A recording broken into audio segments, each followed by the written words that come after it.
Bem, vamos ouvir agora o professor Vanderlei Pignat. Boa tarde a todos. Eu agradeço aqui também a nossa visita aqui ao Tomás, não vou chamar ele de comandante, porque o colega professor aqui já chamou, né? Então é o nosso, está liderando aqui essas pesquisas aqui no Pontal e com muita felicidade incluindo essa questão da saúde, né? O professor ali já colocou a questão ele vem lá da biologia para a saúde, da geografia para a saúde, o Tomás da geografia para o trabalho, e a gente também vem lá no Mato Grosso com um grupo, com uma equipe, também primeiro da Clínica Médica, que eu era da Clínica Médica, 10 anos na Clínica Médica, depois mais uns 10 anos nas minhas pesquisas, trabalho na saúde do trabalhador, né, onde a gente trabalhou, acompanhou bastante a destruição do Mato Grosso, né, as madeireiras, a destruição de estrada,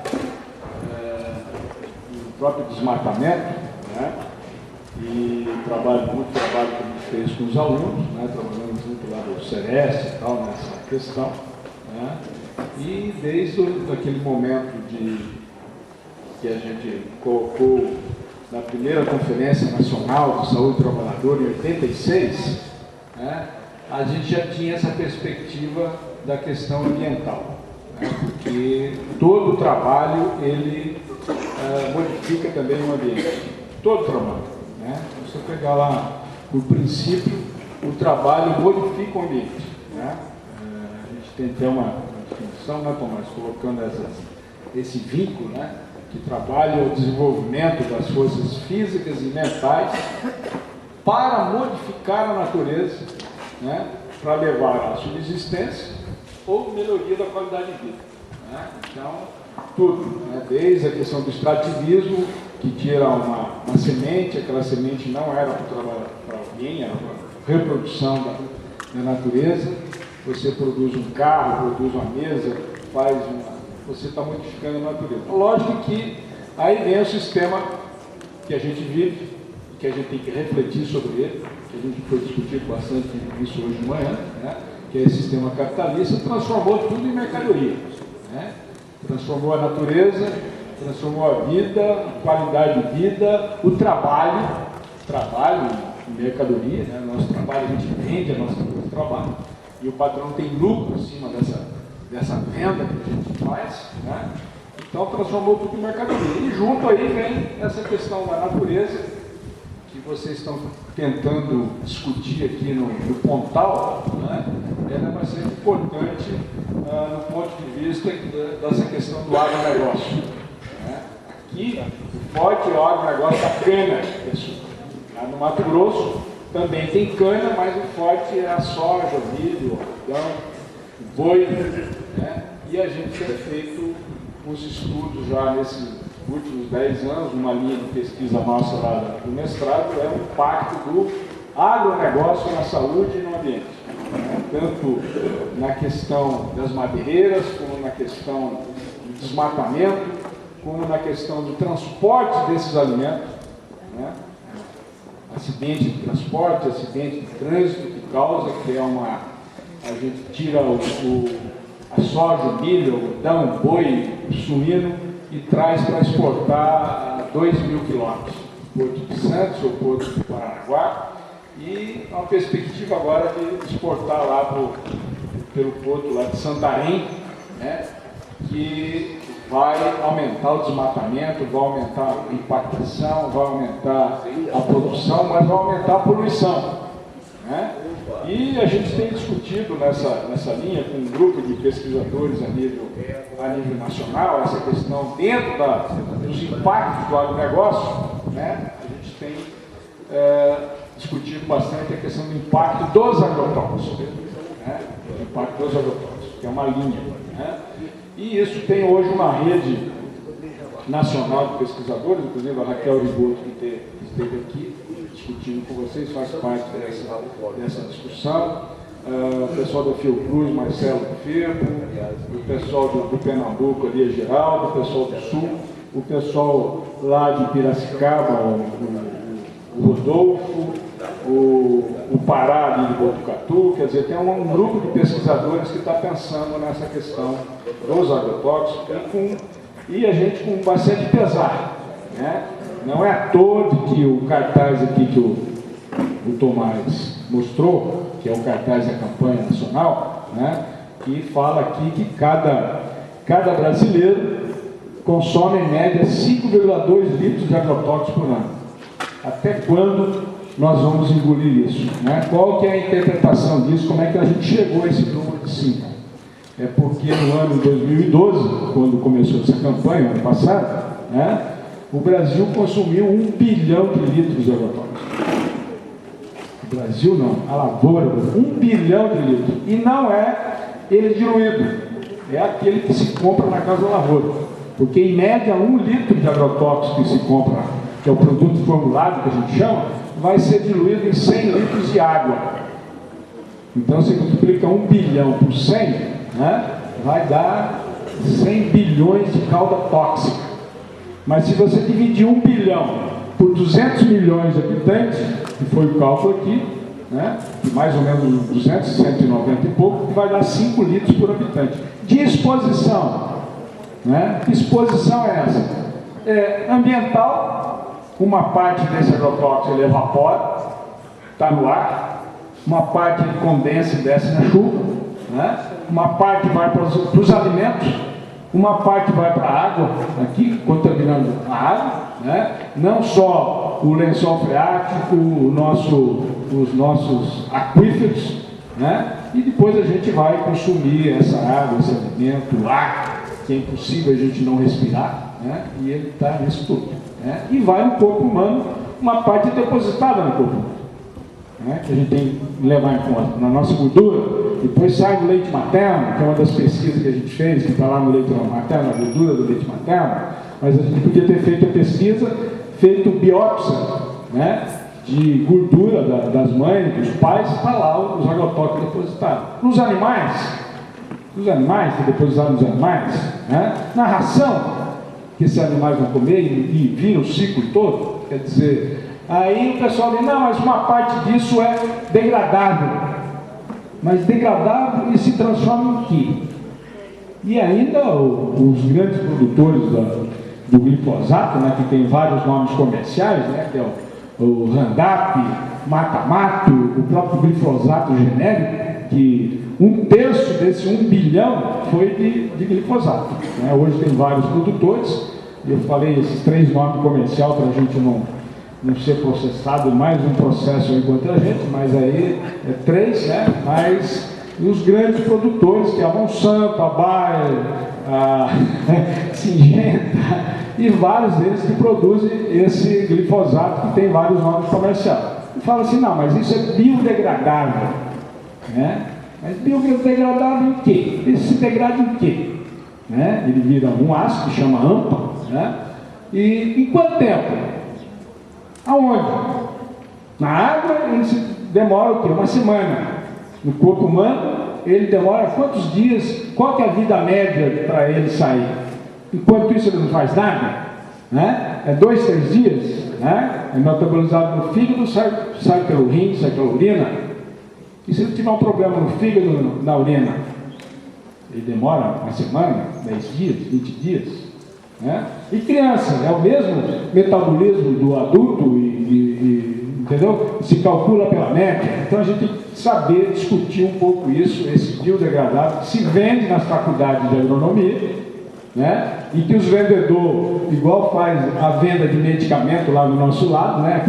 Que a gente chama assim, empurroterapia, né? Ou empurra dizendo que aquele é bom, é o menos tóxico, mas ele é tóxico. Ele é classe 4, né? Porque os agrotóxicos é classificado de 1, 2, 3 e 4. Mas ele é bastante tóxico, né? Bastante tóxico, né? Ele é tóxico, é pouco tóxico, mas eu falo que ele é bastante tóxico por causa dessa dinâmica que a gente tem que pensar. E a gente tem feito algumas trabalhos de levantamento, né, desses, aonde que vai parar esse 1 milhão, né, de litros de agrotóxicos, né? Quer dizer, 1 bilhão, não 1 milhão, 1 bilhão de litros, sendo que O maior consumidor desse foi Mato Grosso, com 20%, São Paulo com 18%, né? E Paraná com 16% disso. Né? Só fazer o cálculo, porque são os 3 maiores produtores de grãos e de açúcar e álcool, esse aqui em São Paulo, né? Que vai consumir mais da metade dos agrotóxicos do Brasil. Produzem mais da metade, por exemplo, dos cereais e de açúcar e álcool do Brasil. Mas também é o que mais consome. É o que mais consome. Então a gente tem que discutir bem essa questão. E já tem vários levantamentos feitos até pelo pessoal da geografia lá, Bombard e outros, né? O próprio Censo Agropecuário do IBGE de 2006 está lá aonde que mais se consome os agrotóxicos, é justamente aonde que mais se produz, né? E esses 3 estados que mais produzem, mais consomem, né? E aí que também tem as maiores incidências de intoxicação aguda, né? E que não é um grande problema hoje também para nós da medicina, intoxicação aguda. Não, tá? A gente chama assim, a gente também salva 99%, a não ser aquele que foi pulverizar sem nenhuma máscara, né? Que acontece muito, sem nenhum EPI, ou aquele que tentou matar outro, botou na comida, ou aquele que tentou se suicidar e tomou lá 1 litro de agrotóxico, né? Então as intoxicações agudas, né, ela acontece, e justamente nos estados que mais tem, eu trouxe aqui um mapa, mas não deu para a gente mostrar, né, onde tem mais as intoxicações, são justamente Mato Grosso, São Paulo, né, Paraná, que concentra a maioria dos casos de intoxicação aguda. E também é nesses locais onde a incidência maior é dos casos do quê? De câncer, malformação, né? Distúrbios endócrinos, distúrbios neurológicos, né? Inclusive o neurológico inclui até a doença de Parkinson, e uma das causas são os agrotóxicos, né? Os cânceres, né? Principalmente câncer de mama, câncer de ovário, câncer de testículo, câncer de próstata, né? Não estou falando que a única causa é os agrotóxicos, mas a gente tem que discutir isso, os agrônomos têm que discutir isso, os médicos, a faculdade tem que discutir, e se discute muito pouco isso, né? Então a gente tem que fazer uma discussão melhor, e é importante que vocês façam aqui no Pontal, não pegando só um município, é pegando por região. Lá no Mato Grosso a gente pegou por região, né? São 3 regiões maiores produtoras do Mato Grosso, que é a região de Sinop, que engloba 15 municípios, que engloba Lucas do Rio Verde, Campo Verde, Sorriso, Nova Mutum, que são os grandes produtores, a região de Rondonópolis, né, que envolve Rondonópolis, envolve Pedra Preta, Campo Verde, né, e a região de Tangará e Diamantino, que envolve Sapezal, tá, essas 3 regiões. E é justamente aí, várias dissertações nossas de mestrado e algumas até de doutorado, feitas na Fiocruz, ou lá em Cuiabá, ou até na Santa Casa de São Paulo, né, e coloca justamente nas regiões onde tem maior incidência de câncer, maior incidência de malformação, maior incidência de distúrbios endócrinos, de suicídio, né, de aborto, né, que é uma das causas, uma das grandes causas é essa contaminação. E se quando a gente coloca que no Brasil é 5 litros de agrotóxico por habitante, né, aí você tem que ver em cada município, né? O Mato Grosso, que tem só 3 milhões de habitantes, se você coloca lá 20% desse 1 bilhão, vai dar 200 milhões, dividido por 3, né? Vai dar quantos? 60 e poucos, né? Por habitante por ano, quase 70 litros por habitante. E alguns municípios, onde a gente fez bastante pesquisa, que é Campo Verde e Lucas do Rio Verde, uma população de 30 mil habitantes, usou-se 5 milhões de litros na última safra no entorno do município. Por quê? Porque você tem lá 400 mil hectares plantados em soja, milho, algodão e cana. É lógico que o ciclo se planta lá 200 mil hectares de algodão, de soja, que é o primeiro, tira a soja, planta milho, e uma parte planta milho, outra parte planta algodão. E uma parte é de cana, mas a cana é anual, o ciclo, né? Então você tem, e o consumo, né, que a gente tem que ver aqui qual que é o consumo. né? Por isso que deu esses 5 milhões. E os estudos que a gente tem feito junto com a agronomia, que a nossa equipe tem agrônomo, tem biólogo, tem geógrafo, tem o pessoal da medicina e da saúde coletiva, né? Uma equipe que a gente chama assim múltipla, que faz vários tipos de estudo, né? Onde se calculou, por exemplo, 1 hectare de soja, ele vai utilizar 10 litros de agrotóxico por saco, entre herbicida, inseticida e fungicida, né? 10 litros, né? O de cana é 5 litros, mas a cana ela é anual, né? A soja 3 vezes, o algodão vai para 24 litros por hectare por ano, né? E a produção de algodão é 6 meses, e Mato Grosso produz 60% do algodão do Brasil, né? E por isso que sobe muito essa quantidade que a gente é campeão nacional, porque 60% do algodão, que é a cultura que mais usa, inclusive, o agrotóxico, né? O milho é cerca de 6, né? Então, se vocês não tiverem esses dados, né, que é importante é procurar aqui com os agrônomos e com a Secretaria da Agricultura do município, né, saber o que se plantou, a cana, o que foi usado. Não tem? Tem cópia dos receituários agronômicos? Né? Lá tem um sistema eletrônico desse receituário, lá no Mato Grosso. São alguns poucos estados que tem. Mato Grosso, Paraná, Minas, tem alguns outros que estão implantando, Rondônia e tal. A partir do receituário agronômico, se emite uma nota fiscal com todos os dados do receituário. Não é só quantos quilos de tal e tal agrotóxico. Todos os dados. Para que cultura, o hectare, né? Como é que vai passar de avião, do trator, postal, né? Qual o tipo de praga, que eu não sei quem que é a praga que você vai combater, né? Se é o homem ou é a praga, que a gente já discutiu, foi discutido hoje de manhã, né? Mas escreve-se lá na nota fiscal qual que é a praga, né? Mas não é a praga, mas lá se é um inseto, se é um fungo, né? Então a gente teve acesso, desde 2005 tem isso, a gente teve acesso. E aí a gente fez muitas análises, muitas discussões, e serviu de dissertação, para a gente fazer bastante discussão, inclusive colocando por município, né, que isso é um estudo da geografia, né, se o município que consome mais, produz mais, consome mais, a probabilidade de intoxicação aguda, câncer, malformação, já tem vários trabalhos nossos já publicados, inclusive nesse sentido, não só de tese de mestrado, doutorado, como artigo científico, que está aqui num documento, que depois a gente vai deixar com vocês aqui um resumo, que eu chamei aqui de um resumo executivo, né, do impacto dos agrotóxicos na saúde e ambiente dos municípios do interior, deixa que eu estou acompanhando aqui para mim falar, peraí que eu falo mais. Estou seguindo alguns dados que estão aqui, que eu não sei todos de cabeça, mas tem mais aqui para pegar, certo? E que a gente, aí, em 2006, depois de uma pulverização aérea no entorno da cidade, dessecando soja e soja transgênica no entorno da cidade de Lucas, Campo Verde e vários outros municípios, né?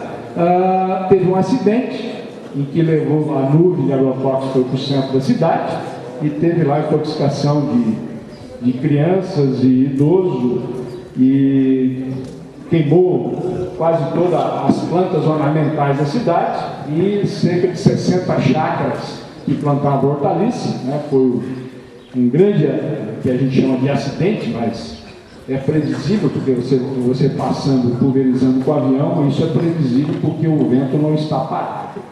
O vento tem alguns quilômetros por hora. Então, é um acidente que é previsível. Essa é outra coisa que a gente tem que discutir, se isso é deriva ou não. Né? A deriva é uma coisa que a gente também tem que desconstruir, né? Dizer que isso foi deriva. Né? Passou do lado e foi e o vento levou, mas o vento não existe, então é previsível.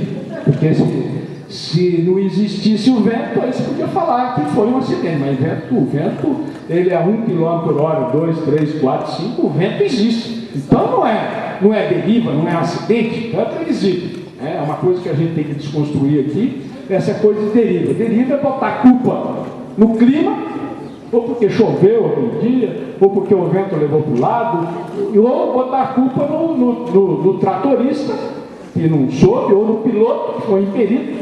É colocar a culpa em alguém, mas sendo que isso é previsível. Né? Bom, mas em cima desse acidente a gente discutiu, fizemos um projeto de pesquisa, né, para fazer uma avaliação integrada de 2 municípios em Mato Grosso, 2 em Goiás e 2 em Mato Grosso do Sul, que a gente fez. Eu coordenei lá no Mato Grosso, teve outro colega da Universidade Federal do Mato Grosso do Sul que coordenou, e outro em Goiás. E o pessoal da Fiocruz, que eu até coloco aqui, o professor Josino e o Frederico Pérez, lá do SESC, né, que é o Centro de Estudos de Saúde Trabalhadora e Ecologia Humana, lá da Fiocruz, que coordenou a nível nacional, e a gente avaliou esses 2 municípios. Eu coloco aqui, falando rapidamente já, porque o tempo está indo, né, tem quanto tempo ainda? Mais 15? Tá. 15 minutos, né, para falar rapidamente aqui, que a gente coloca aqui os dados de Lucas de Rio Verde, mas a gente fez em Campo Verde, que é semelhante, né? Mas aí a gente avaliou lá que a exposição lá foi com esses 5 milhões de litros, né? Deu 136 litros por habitante, né?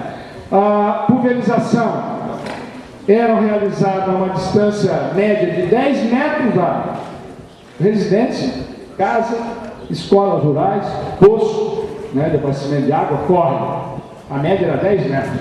Quer dizer, desrespeitando inclusive uma legislação que a gente tem que discutir aqui, entendeu? Mais aqui. Tem uma legislação federal para isso, que é a Instrução Normativa número 2 do MAPA, Ministério da Agricultura, Pecuária e Abastecimento, de 2008, que estabelece uma distância mínima de 500 metros de pulverização. 500 metros de residência, córrego, abastecimento de água, né? Criação coletiva de animal, quer dizer, são granjas, né? 500 metros. Eu pergunto se estão respeitando isso aqui lá no Mato Grosso. Não, isso aqui no Paranapanema estão respeitando. Estão respeitando isso. Né? Então a gente fala assim, então não é porque o nosso estado é mais atrasado, né? A gente sempre considera São Paulo, mas eu sou paulista também, eu sou daqui de Jaú, né? Mas estou lá no Mato Grosso já tem mais de 30 anos, né? Aqui também não, né? Pulverização terrestre tem uma legislação, porque todos os estados têm a lei estadual, né? Lá nossa estabelece até fevereiro desse ano era 300 metros, era proibido pulverizar com trator ou costal nesses mesmos locais, córrego, abastecimento de água, criação de animais, residência, vila rural. Aí, como ninguém queria obedecer, que o Ministério Público estava discutindo todos os municípios para obedecer isso, o governador, em fevereiro, baixou isso para 90 metros. Né? Agora, o pessoal está fazendo, você vai lá em Lucas, já afastaram 30 metros das escolas, de vários locais, abastecimento de água, estão começando a respeitar isso, 30 agora, que fez um TAC lá com todos os municípios, 30 mais 30 mais 30. 3 anos você pode plantar, mas não pode pulverizar do lado das escolas. Aí planta outras coisas que não precisa pulverizar. Né? Então, isso está dando uma discussão, que eu acho que vocês também têm que discutir isso aqui, né? Tem a legislação, botar para funcionar aqui também, além do Código Florestal que ele falou aqui, que eu acho que é bastante importante para a gente ver. Então, isso é a primeira coisa. Segundo, é quando a gente avaliou poços, abastecimento de água, coletamos chuva, ar, né? Leite materno, sangue, urina de trabalhadores rurais e urbano, para depois ver aonde que foi parar toda essa quantidade de agrotóxicos. Né? Então a gente pegou como estratégia, que eu já coloquei ontem, a gente teve até uma reunião lá no Hospital Regional discutindo isso, né? A estratégia boa é pegar as escolas, os professores, né? E fazer todo um trabalho, começar pela escola. Como é que está aqui o poço artesiano da escola rural? Como é que está no centro da cidade? Então nós pegamos 2 comunidades rurais na interface urbano-rural e no centro da cidade. Uma escola em cada um desses locais. E vamos avaliar durante 2 anos o poço, a água que eles estão bebendo, e a gente avaliou e que das amostras que a gente coletou, de 2 em 2 meses a gente coletava a amostra, junto com os alunos de biologia, os professores de biologia, que a gente treinou esses professores, está lá, esses poços artesianos, né, 83% das amostras estavam contaminadas. E a gente não coletou pouca amostra, né? Não sei se foi 100 e poucas amostras, e em Campo Verde, que foi outro município, foi quase 150 amostras. Né? Você ia lá e coletava para ver as amostras contaminadas com quais tipos. A gente fez uma análise, uma padronização para 27 tipos de agrotóxicos diferentes. Fizemos todos? Não. Porque existe hoje 600, quase 500 tipos de agrotóxicos, princípio ativo, registrado no Ministério da Agricultura, Ministério do Meio Ambiente e Ministério da Saúde, que são os 3 que registram os agrotóxicos. Imagina que a gente fez só de 27. Provavelmente, se tivesse feito um pouquinho mais, ia aparecer mais amostras ainda contaminadas. Que os alunos estão bebendo a água, os professores estão bebendo a água. Né? Depois a gente colocou também, depois não, no mesmo tempo, monitorando por 2 anos, coletor de chuva. No centro da cidade, né, no pátio, na interface e nas 2 escolinhas rurais. Chuva. Não tem metodologia para chuva? Tem. Nós vamos desenvolvendo uma metodologia. Tem para clorado, tem no mundo todo, mas a gente queria para 27 que pega herbicida, inseticida, fungicida, né, e padronizando a metodologia, né, junto lá com a Fiocruz, para coletar, e botamos os coletores. Quem cuidava dos coletores enchia quando chovia. A época estava seca, também os coletores estavam lá, para depois você medir, deu 0 de água, e depois você vai analisar, lógico, mas você vai para ver, para acompanhar a época da chuva, a época da seca, como é que é essa questão dos agrotóxicos. Né? Então, e isso deu uma contaminação bastante grande das amostras, né? Está aqui que a gente, o tipo da chuva, 56% das amostras, né, contaminada com agrotóxicos. E no mínimo 3 tipos de agrotóxicos, né? Até 15, na chuva deu 15 tipos diferentes. A gente analisou 27 tipos diferentes. Né? Então você tem agrotóxicos na chuva, porque evapora e depois desce na chuva. No ar, né? Nós colocamos coletor de ar, esse coletor que a gente usa, inclusive, dentro da medicina do trabalho para coletar, né? Para coletar chumbo, sílica e tal, a gente usou um filtro para filtrar e segurar os agrotóxicos, colocamos também dentro da sala de aula, e estava lá a atrazina e endosulfano. Quer dizer, endosulfano é um inseticida e a atrazina um herbicida. Né? Todas as amostras coletadas. Lógico, quando pulverizava, estava lá dentro. Na época a gente ligava também, sem estar pulverizando, para saber, não tinha. Mas quando pulverizava agora, uma plantação de soja, de milho, de algodão, toda semana tem pulverização. Uma semana é fungicida, outra é inseticida, outra é herbicida, e quando é algodão, isso dobra. É 2 vezes por semana.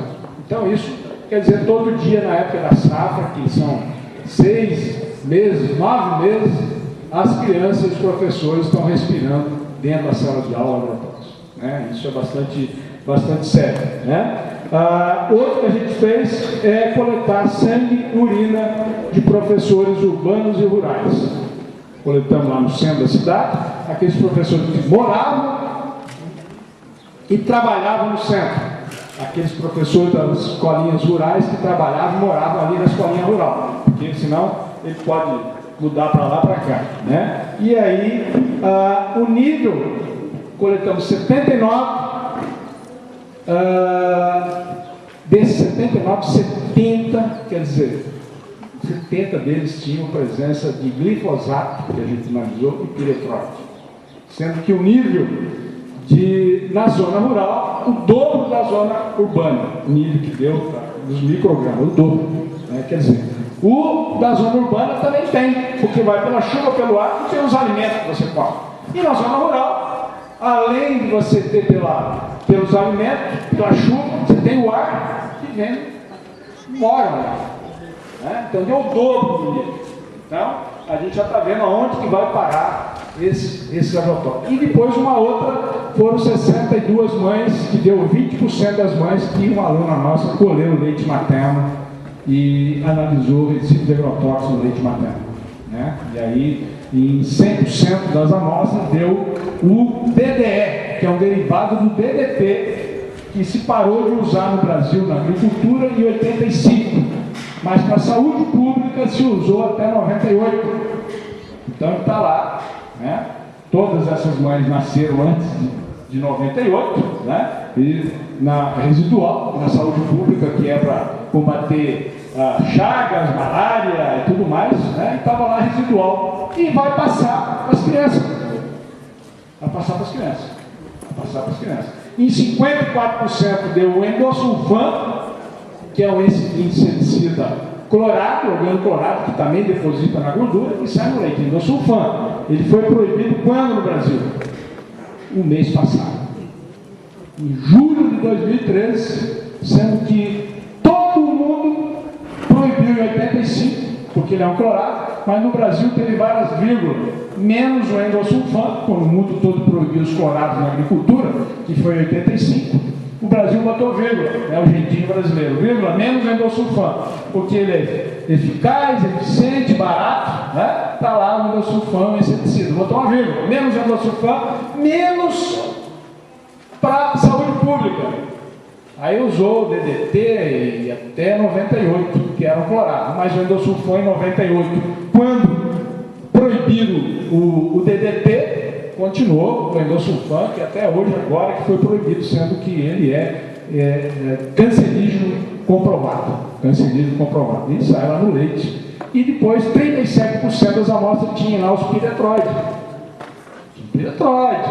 A gente pensa que fica usando em casa lá para matar mosquito, né? Matar pernilongo, matar barata, né? E ele sai, ele deposita no nosso tecido, sai no leite materno também.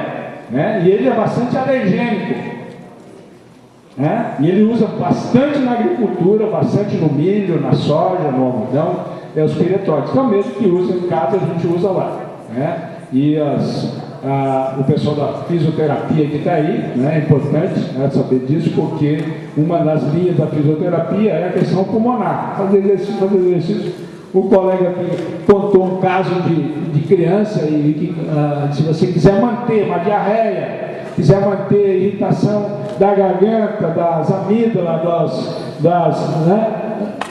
Você mantém todo dia, bota um pouquinho lá do SPP ou qualquer outro nome aí de piretroide, que você vai manter a diarreia, vai manter a criança irritada, vai manter tudo, e vai lá no médico todo dia, toda semana. E o médico esquece de perguntar, ou não pergunta porque também não sabe se usa isso em casa ou se mora do lado de uma plantação.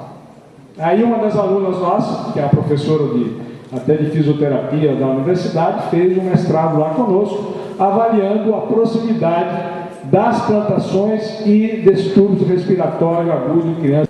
Amanhã temos compromissos. Semana que vem eu já tenho uma série de compromissos em Campinas, São Paulo. Então a gente vai voltar a conversar de novo, provavelmente na quinta ou na sexta. Olha lá, se não vai ser na outra semana. Então as nossas agendas que envolvem aula, bunkers, envolvem. Estou agora na coordenação do programa de pós-graduação. Agora há pouco me ligaram, olha, precisa passar aqui antes de você voltar de Sandoval, a gente resolveu algumas coisas. E assim outras pessoas. Então, nós também somos vítimas do mesmo sistema. Nós também estamos ficando doentes de tanto trabalho. Nós também estamos sobrecarregados. Essas formas mostram resultados promissores. Quero que está meu nome nele, não quero não quero.